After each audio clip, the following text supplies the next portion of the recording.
it's not in the slightest dodgy. This is just simply white. And may I just explain why, just for one more just second? very briefly, because I mean, to be honest, it's slightly off the subject, but yeah, go ahead if you want. But you say it's off the subject. I don't want to sort of cross swords with you, but this is the subject that everyone is talking about. No, but surely the point is that Labour are saying we need to look again at inheritance tax, not the Camerons' inheritance tax. In fact, they've deliberately not personalised it. They say we need to look again at inheritance tax, potentially with a view to tightening it. And what we've heard from Richard Brooks is that there are decent reasons why we have the tax and why we possibly should tighten it. And what I'm interested in is the opposing view, if indeed you have an opposing view.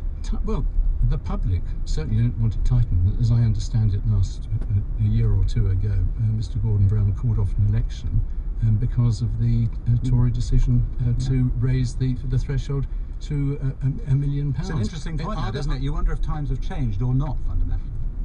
Well, I would have. Well, but that's why, with respect, I think it is necessary to consider this issue of dodging and not dodging, because if this is regarded widely as not